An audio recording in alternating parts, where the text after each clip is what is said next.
Hello, everyone. I'm Doug Anderson, Director in Residence here at Town Hall Theater. I want to talk about an exciting project I'm working on right now.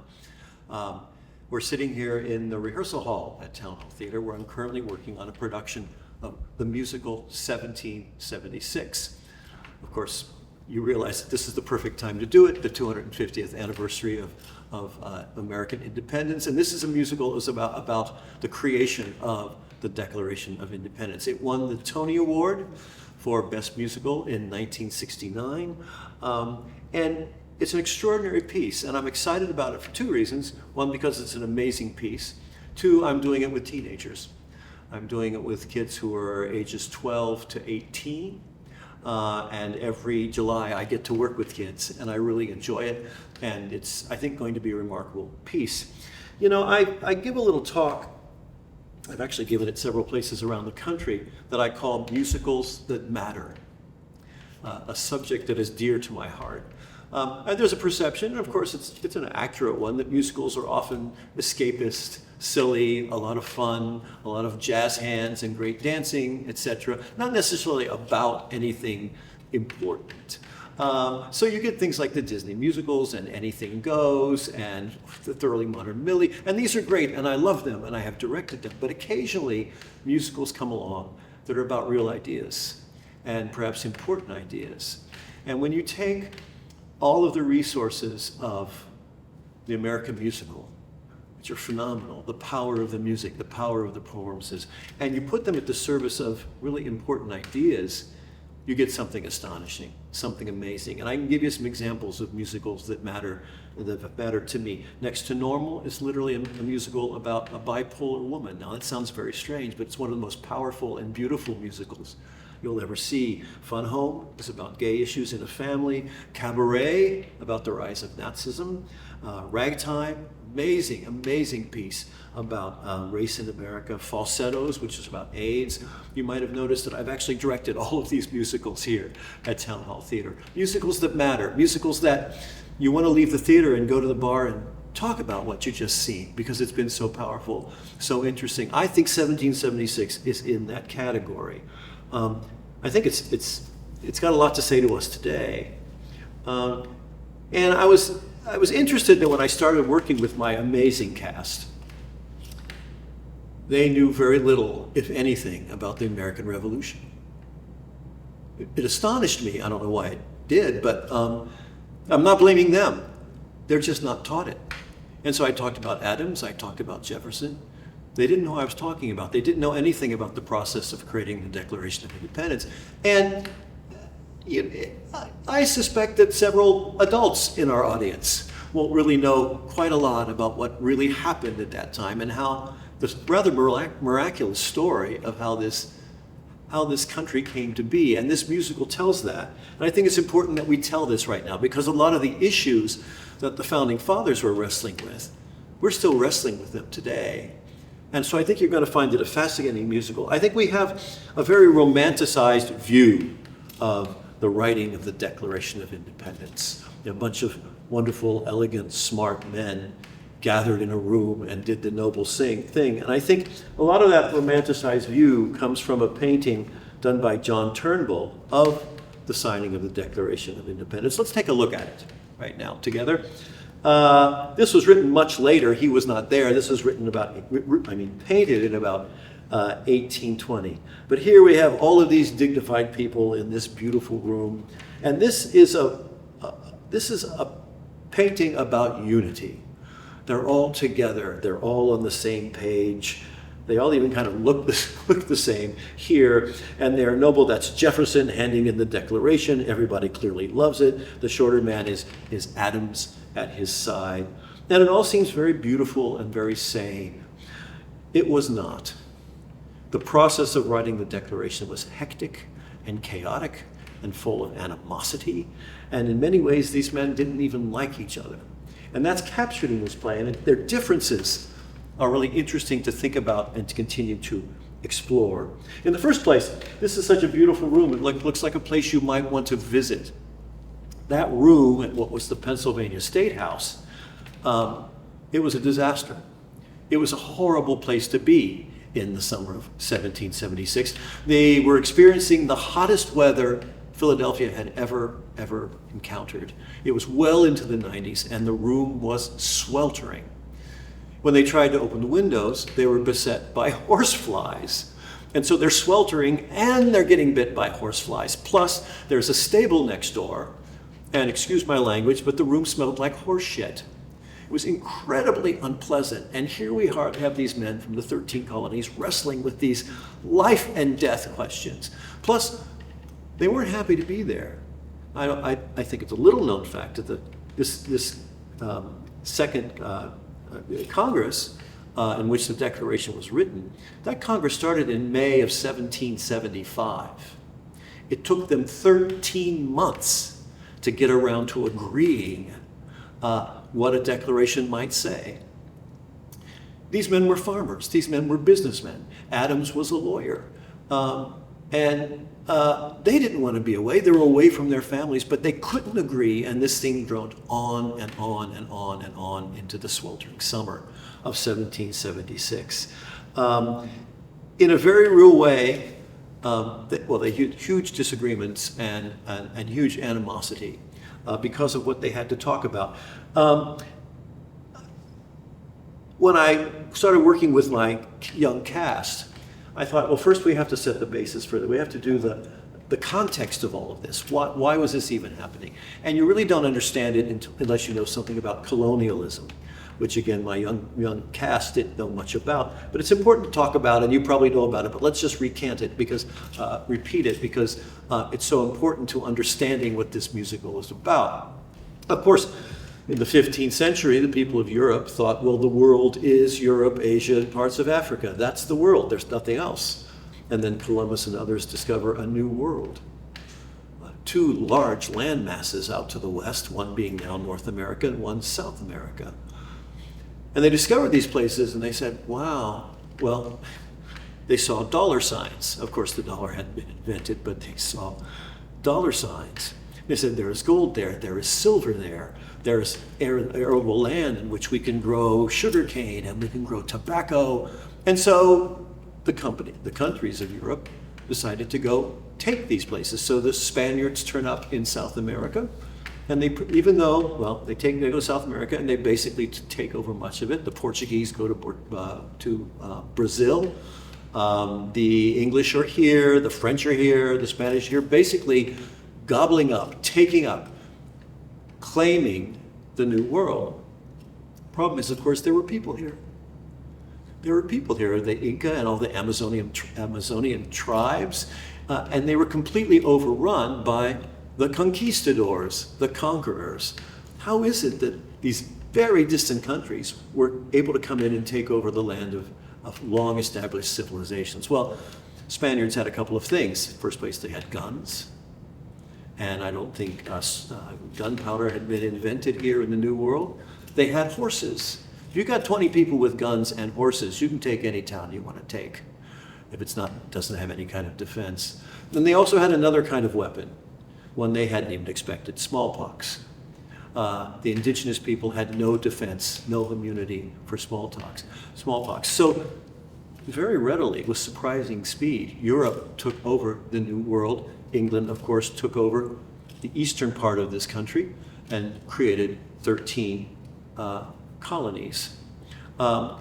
England was desperate for money. It had lost a fortune on the 7 Years' War. We also call it the French and Indian War. And it was incredibly expensive. And England was desperate for money. It was broke. European countries during this period were always desperate for money because they kept getting into wars, expensive war. But Britain especially was broke. They saw the new land as a cash cow. So people are living here. Some people come over to flee religious persecution. But there are people living here. They are English people. They think of themselves as English people.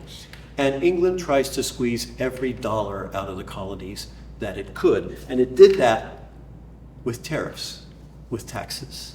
So England, on these people who've just come to this new rough land, they established a Sugar Act tax, which taxes coffee and wine. The Stamp Act, anything on paper, you had to pay a tax. Townshend Acts for glass, paint, household goods. The Tea Act, of course. The Americans start to grumble. No taxation without representation. But they were being bled dry. It was not sustainable, all of the taxes that Britain was levying on the colonies. So the colonists tried several things. They tried boycotts. They said, let's boycott English goods and buy from France, buy from anybody else. So the English sent warships into Boston Harbor to keep them from buying from anybody else. You will buy from us and you will pay our taxes. It got to be so terrible that the first Continental Congress was created, the question being, how do we deal with English taxes? Taxes coming from the crown. 12 colonies met together. This was back in 1774. They said, we've got to figure out a way, play nice with the crown, but figure out a way that we can survive. And so they created a document, a petition, to petition the king, George III, to roll back the taxes, to give them some relief. This was not sustainable. They create a document, they send it over. However, by the time it reaches the king, we have had the Battle of Bunker Hill. By the time it reaches the king, he thinks they are rebels, they are traitors, I'm not going to deal with them, I'm not going to negotiate. And he did not even read the petition created by the First Continental Congress. So the Second Continental Congress, in which we create the Declaration, this was created in a panic. What are we going to do? They're not even willing to talk to us. What are we going to do? How are we going to survive? 13 colonies get together in Philadelphia, and they argue and debate, how are we going to survive? It is a crisis. It's not all of these cool men standing around a room. It is a crisis, and they have very different ideas. The curious thing is Adams, he had this idea, independence. We are going to split with the British, the English crown. One thing I think none of us realize is that no one ever did that in the history of the planet. It had never been done. No colony ever divorced itself from the mother country. So what he was proposing was amazing, and he might as well have said, hey everybody, we're gonna go to the moon, pack up, we're going to the moon. Everybody would say, but we have no way of doing that. There's no mechanism for going to the moon. There was no mechanism for splitting from the mother country. But this Adams was convinced that this was the only way we were going to survive. And it was a very, very hard sell. People in the North, they were under the most attack. They had, warships in Boston Harbor. They were leaning toward this very radical idea. People in the South, not quite so happy with it. First place, their economies were a little more stable. Why? Well, they had their secret weapon, which was free labor, slavery. And so they were comfortable, and they didn't necessarily want to do anything that was going to rock that very nice boat that they were in. So it's North versus South, but everybody has all kinds of philosophical reasons for doing it or for not doing it. There's a lot of animosity, a lot of arguing, a lot of debate. It was months and months before they could even muster the vote to debate the idea of independence. They couldn't even talk about it for the first large part of the Second Continental Congress. But there's something else involved in this, which many of them recognized, and that is, if we do separate from England, we are going to have to create a country from scratch. That, too, had never been done in the history of humankind. What is our country going to look like? The only templates we have is, monarchy. And I don't think that's going to work. And are the people going to run the country? We have no idea. So you want to split and sail off into this uncharted water, and nobody knows how that's going to turn out. Plus, England has highly trained army, tens of thousands of soldiers. We have farmers with guns. And you're saying we should split from England? It was highly contentious, and it took a long time to work out. So these were,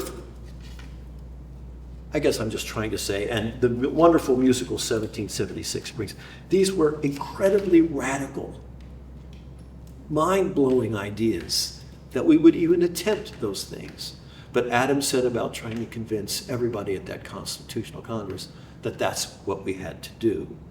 What I love about the story the historic story and also the plot in 1776 is that there are amazing plot twists that come right out of history. For example, there was Rodney of Delaware, the key vote in the Delaware delegation, who was going toward yes, we have to be independent. He comes down ill at a crucial time and is taken away and swings the delegation in an opposite negative direction. It actually, excuse me, but it kind of mirrors what's happening with Mitch McConnell right now in the Senate. If he is ill, if he's too ill to complete his duties, what's going to happen to the balance of power? That happens when Rodney suddenly has to leave this convention. It is a tragedy for the people who want independence. And I'll give something away. He staggers back from Delaware to make the crucial vote. It's a fascinating story. You can't make this stuff up. There's Dr. Lyman Hall of Georgia, who is a fascinating character, but he says, okay, I'm the person representing Georgia. I'm the one who's going to vote. I know the people in my state do not want independence. However, my judgment is that it would be the very best thing for them and for everybody. So what do I go with? Popular opinion or my own judgment? Was I hired just to do what they want, or did they hire me because of my judgment? This is something I think every politician wrestles with today. You know, what do I do? So he's on the fence again until a critical time. So eventually it is decided that Jefferson's going to write this document. He writes it. He doesn't just present it and it's accepted. There's a battle royal in that document and what is in it. People are offering amendment after amendment. They are insisting that things be struck. As Adam says in this play, there are 85 changes or amendments to his original document, and over 400 words were deleted. Somebody didn't like the fact that we called George III a tyrant. I don't think he's a tyrant. You must strike that language. And Jefferson had to sit there through this whole process and agree one at a time to take a line to his excellent writing and to edit things out. The biggest issue, the biggest thing that upset people, of course, was the anti-slavery language. And you'll just have to see the play to see how that worked out. I also don't think we realize the enormous bravery. Of course, eventually, spoiler alert, all 13 colonies sign on. Actually 12 with one abstention. But it becomes the law of the land. We don't really realize how brave these men had to be, because they were basically signing their own death warrant. If they signed that document, they would be called traitors. It would be treason. And treason in just about any country I know of, treason is punishable by death. So if they lost the war, and they were already losing the war, the British had already taken New York, and were on their way to Philadelphia, the place where they were meeting. They lost the war, the men would be killed. Not only that, their families could be killed. Not only that, their estates could be burned. Their houses could be burned. They, by signing that document, risked everything in their lives and in their families' lives. And so the fact that these men, that Adams, Jefferson, Lee of Virginia, managed to convince these men that this was the only way to go, the document was signed. Now, a little bit of fuzzy history here is that it was signed on July 4th. Only John Hancock signed it on July 4th because it was just an edited piece of paper. It had to be sent to a printer. It had to be laid out. It had to be printed into a form that they could pass out so people on the street could read it. So it wasn't until well into August that it was actually signed, but it became the lay of the land, the law of the land. What's interesting to me, and it comes out in this musical, is that it wasn't perfect. We weren't built on a completely solid foundation, but it was the best they could do at the time. And I think we're still arguing and debating a lot of what was in that document and a lot of what was left out of that document. It was, well, I like to say, in a real way, all of us in America are still in that room. And we're still debating all of those issues that the founding fathers had to deal with. The power of the federal government versus the state, whether or not states can have slavery, whether or not the federal government can tell us what to do or not. And we're dealing with a lot of that, as you know, today, as you know, the federal government invades Minneapolis. Who has the right to say yes and no in that situation? It's a fascinating story, but even though it's 250 years old, it is timely. I have a wonderful young cast. The music is glorious. It's also quite funny in places, very dramatic in places, and I think you're really going to enjoy it. We are going to be doing it from the 24th through the 26th. We open on July 24th. Tickets are now on sale. Come see my remarkable young cast and this remarkable musical that matters. Hope to see you at the theater. Thank you.